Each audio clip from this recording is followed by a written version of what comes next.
नमस्कार, मैं रुखसाना मिलन एक्सप्रेस में आपका स्वागत करती हूँ। करनाल में कांग्रेसी नेता सरदार त्रिलोचन सिंह के घर पर उनकी माता के निधन पर शोक व्यक्त करने पहुंचे सांसद राज्यसभा दीपेंद्र हुड्डा और उन्होंने कहा कि दुख की घड़ी में हम अपने कार्यकर्ता के साथ हमेशा खड़े रहेंगे। बहुत तगड़ा संघर्ष था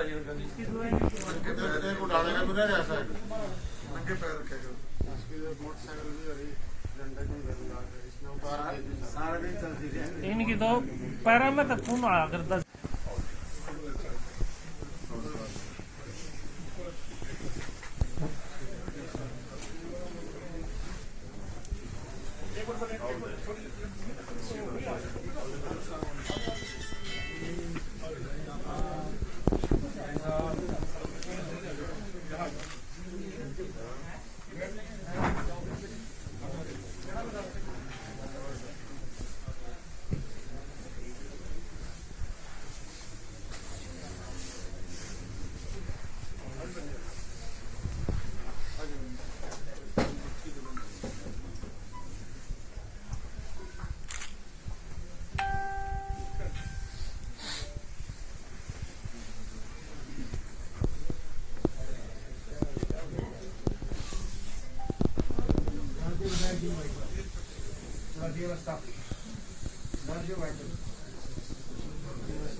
देश के किसान के लिए, देश के किसान के संघर्ष में ये बलिदान उन्होंने दिया है और ऐसा बलिदान दिया है जिसको देश का किसान कभी भूल नहीं पाएगा।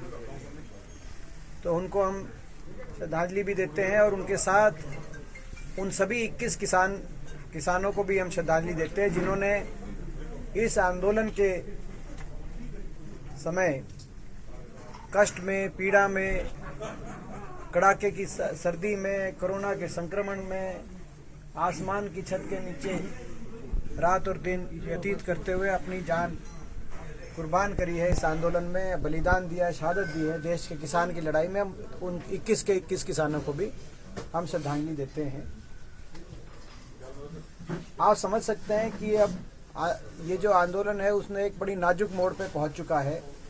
स्थिति बहुत गंभीर और बहुत संवेदनशील हो चुकी है। इन परिस्थितियों में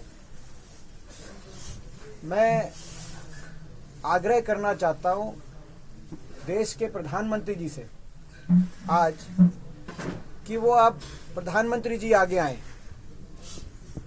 और स्वयं हस्तक्षेप करके किसानों की मांगों को मानते हुए समाधान दें, क्योंकि 6-7 राउंड बातचीत के मंत्रियों के लेवल की बातचीत हो चुकी है मगर कोई अभी तक स्थिति यूं की यूं कायम है। ऐसे में देश के प्रधानमंत्री जी इससे दूर नहीं रह सकते। वो अब समझें, स्थिति गंभीरता को समझें, संवेदनशीलता को समझें।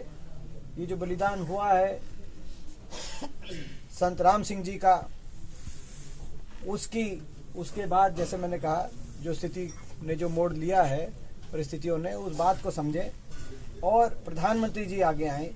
आज मैं ये कहना चाहता हूँ रेडी कर रही है, क्या मानते हैं SYL के? हाँ, देखिए, पहली बात, दूसरी मैं इसमें 2 और बातें करना चाहता हूँ, फिर ये SYL का जवाब दूंगा। हमारी मांग है और हरियाणा में जैसे आप जानते हैं लोकसभा और राज्यसभा मिलाकर 14 सांसद बीजेपी के, विपक्ष में मैं अकेला सांसद हूँ। तो एकमात्र सांसद के रूप में मैं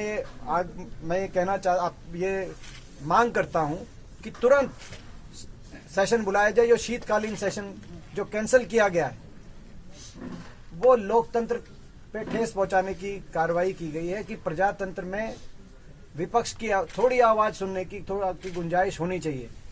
इनके पास तो प्रचंड बहुमत है, पूरे देश में प्रचंड बहुमत है। हरियाणा में भी 14 इनके सांसद हैं, मगर एक कम से कम इतनी तो विपक्ष की आवाज सुनी जानी चाहिए, इतनी गुंजाइश प्रजातंत्र में होनी चाहिए। तो हम मांग करते हैं तुरंत शीतकालीन सेशन बुलाएं।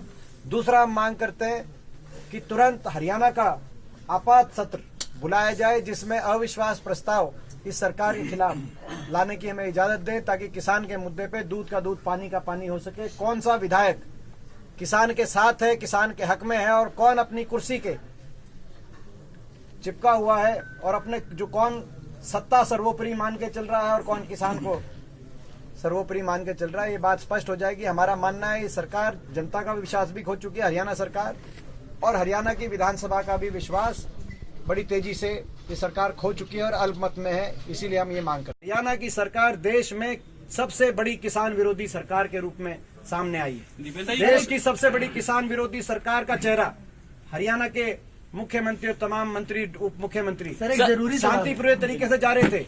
किसान पंजाब से उठकर दिल्ली के तरफ जा रहे थे, कहीं पीपली के अंदर लाठियां बरसाई गई, तो कहीं आंसू गैस के गोले छोड़े गए, तो कहीं पानी की बौछार वाटर कैनन के माध्यम से, अरे उन पे आंसू गैस छोड़ रहे हो जो खुद आंखों में आंसू लेके जा रहे हैं, आंसू गैस से कहाँ रुकेंगे। मगर कहीं फोर्स डिप्लॉयमेंट। तो खट्टर सरकार ने जिस तरीके से, जिस निर्दयता से किसान की आवाज को कुचलने की कोशिश करी है, ये सबसे बड़ी देश की किसान विरोधी सरकार के रूप में बेनकाब ये लोग हो गए हैं। आने वाले समय जो है देश का, प्रदेश का किसान और हर वर्ग, क्योंकि हर वर्ग किसान से जुड़ा हुआ है इस सरकार के। सर 20 दिन से ज्यादा किसान आंदोलन को चलते हुए हो गए हैं और अभी तक ऐसा लग रहा है कि सरकार तीनों कानूनों को वापस लेने के हक में बिल्कुल नहीं है, और खबरें ऐसी भी आ रही हैं कि सरकार कुछ ही समय में कोई ऐसा बड़ा कदम उठा सकती है जिससे किसान आंदोलन को खत्म किया जा सके। तो मैंने बता दिया, वो तो मैंने बात उत्तर दे चुका हूँ आपके प्रश्न का। वो वही जो है, केवल सरकार को जिस दिन अपने सरकार जिद से पीछे हट जाएगी उसी दिन ये आंदोलन खत्म होगा। 1500 करोड़ रुपए का अभी एक बहुत बड़ा